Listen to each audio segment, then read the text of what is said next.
নমস্কাৰ। বহুদিন বিৰতিৰ পিছত পুনৰ এটা নতুন ভিডিঅ'লৈ আপোনালোকৰ মাজলৈ আহিলোঁ আৰু আজি এই নতুন ভিডিঅ'টোত আপোনালোকৰ বিশেষকৈ যিসকল কৰ্মৰত শিক্ষক শিক্ষয়িত্ৰী আছে আৰু যিসকল নিউলি এপইণ্টমেণ্ট যিসকলে পাইছে, নতুনকৈ যিসকলে এপইণ্টমেণ্ট পাইছে, নিউলি এপইণ্টেড এই টিচাৰসকলৰ বাবে খুবেই এটা ভাল খবৰ। কাৰণ তেখেতসকলকো মিউচুৱেল ট্ৰেন্সফাৰ বা যিটো আমাৰ একপক্ষীয় বদলীকৰণ, এই বদলীকৰণৰ আওতালৈ আনিছে। গতিকে আহক আমি এতিয়া ভিডিঅ'টো আৰম্ভ কৰোঁ। এতিয়া ভিডিঅ'টোত কি আছে চাম। মই এখন নটিফিকেশ্যন লৈ আহিছোঁ, আপোনালোকে দেখা পাইছে অলৰেডি। এই নটিফিকেশ্যনখনত আছে, চাব আপোনালোকে। হোৱেৰছ close 8 of Assam Elementary and Secondary School Teachers Regulation and Posting Act 2020 provides the mutual transfer of teachers shall be conducted every year in a transparent manner through an online process। মানে ইয়াতে কৈছে যে 2020 যি এখন আইন আনিছিলে mutual ট্ৰেন্সফাৰৰ ক্ষেত্ৰত শিক্ষকসকলৰ অনলাইনৰ জৰিয়তে, সেই এক্টৰ লগত ৰিলেটেড ইয়াতে অকণমান জাষ্ট মডিফিকেশ্যন কৰিছে। যে ইয়াতে কৈছে যে বছৰত এবাৰ বুলি কৈছিলে, আৰু চাব ইয়াতে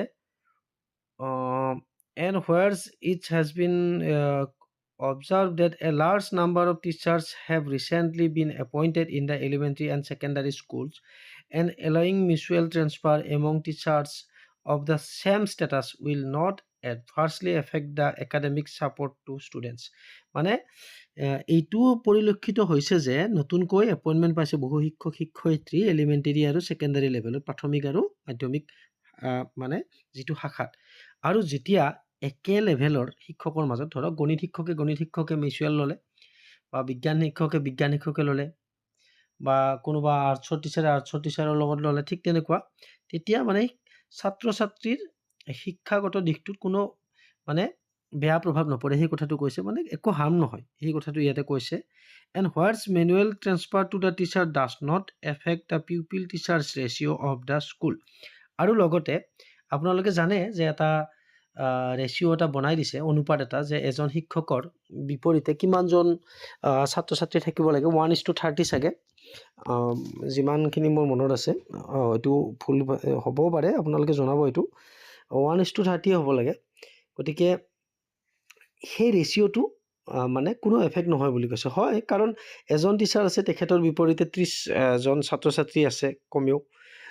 গতিকে সেই শিক্ষকজন গুচি যোৱাৰ লগে লগে একে বিষয়ৰ অন্য এজন শিক্ষক আহিলে, এইটো আমি সকলোৱে জানো কোনো এটা প্ৰভাৱ নপৰে।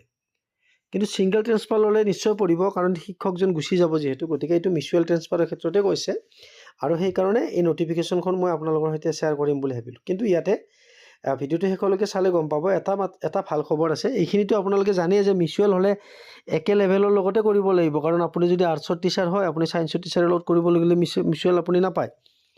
কিন্তু ইয়াতে এই ভিডিঅ'টোত এটাই ভাল খবৰ আছে। এতিয়া মই শেষৰ ফালে সেইটো পঢ়িবলৈ গৈ আছোঁ। ইয়াতে দিছে, mutual transfer shall also' be allowed for newly appointed teacher. এইটো কৈছে মিউচুৱেল ট্ৰেন্সফাৰ নিউলি এপইণ্টেড টিচাৰৰ কাৰণেও এলাউ কৰিছে। এতিয়া হয়, মিউচুৱেল ট্ৰেন্সফাৰ এলাউ কি, মিউচুৱেল ট্ৰেন্সফাৰটো আগতেও এলাউ আছিল, কিন্তু নিউলি এপইণ্টেড টিচাৰৰ ক্ষেত্ৰত কিছু অলপ বাধ্যবাধকতা, কিছুমান অলপ লিমিটেশ্যন আছিলে। এটা টাইম পিৰিয়ড কমপ্লিট হ'ব লাগিব, তেনেকুৱা ধৰণৰ, বা 6 মাহ 7 মাহ যাব লাগিব, তেখেতসকলৰ যাৱতীয় কামখিনি হ'বই লাগিব, সেইখিনিতো আমি জানো। কিন্তু ইয়াতে যিহেতু নিউলি এলাউ কৰা বুলি ক'লে, চাব কেনেকুৱা ধৰণৰ এলাউ কৰিছে, আমি সেইটো আৰু এতিয়া চাম।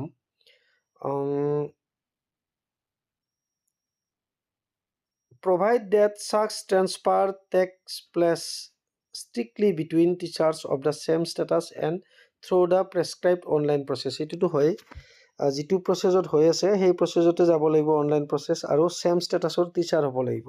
দি এক্সিষ্টিং কণ্ডিশ্যন ৰেষ্ট্ৰিকশ্যন, এইটোৱে মই কৈছোঁ যে মই ভাল খবৰ এটা আছে বুলি।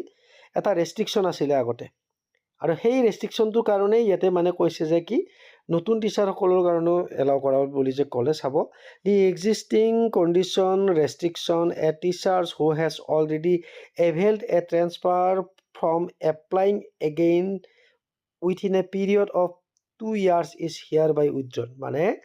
এজন শিক্ষকে ধৰক এখন বিদ্যালয়ৰ পৰা তেখেতৰ ঘৰৰ ওচৰলৈকে আহিব নোৱাৰিলেও, ধৰক তেখেতৰ ঘৰৰ পৰা কমচে কম বেলেগ ডিষ্ট্ৰিক্টত আছিলে কিন্তু হোম ডিষ্ট্ৰিক্টলৈ আহিল। কিন্তু তেখেতৰ ধৰক আৰু এটা চেষ্টা আছে যে ঘৰৰ ওচৰলৈকে বা নিজৰ ওচৰৰ ব্লকটোলৈকে যোৱাৰ। কিন্তু তেখেতে এবছৰৰ ভিতৰত এটাহে ট্ৰেন্সফাৰ ল'ব পাৰিব বুলি কৈছে। ধৰক তেখেতে আহিলে বেলেগ এখন ডিষ্ট্ৰিক্টৰ পৰা হোম ডিষ্ট্ৰিক্টলৈ আহিলে, কিন্তু তেখেতৰ আৰু এটা চান্স আছে মানে ওচৰৰ ব্লকলৈকে বা ঘৰৰ ওচৰৰ স্কুললৈকে যোৱাৰ। কিন্তু তেখেতে ইচ্ছা কৰিলেও নোৱাৰিছিল, 2 বছৰ হ'ব লাগিব। এবাৰ ট্ৰেন্সফাৰ পোৱাৰ পিছত এফেল কৰাৰ পিছত 2 বছৰ হ'ব লাগিব, এইটো এটা ৰেষ্ট্ৰিকশ্যন আছিল। কিন্তু এতিয়া কৈছে তেনেকুৱা ধৰণৰ কোনো ৰেষ্ট্ৰিকশ্যন নাই।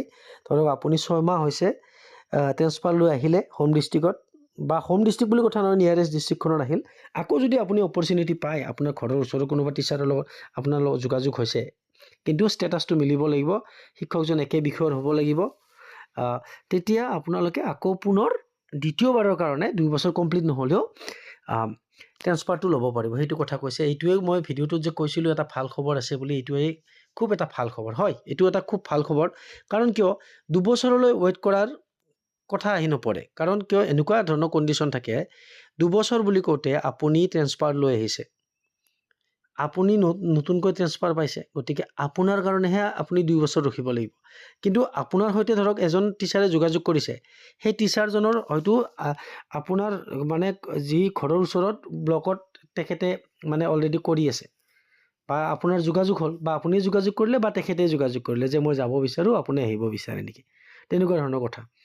তেতিয়া আপুনি কিন্তু তেখেতক 2 বছৰ ৰখাৰ কাৰণে জোৰ কৰিব নোৱাৰে।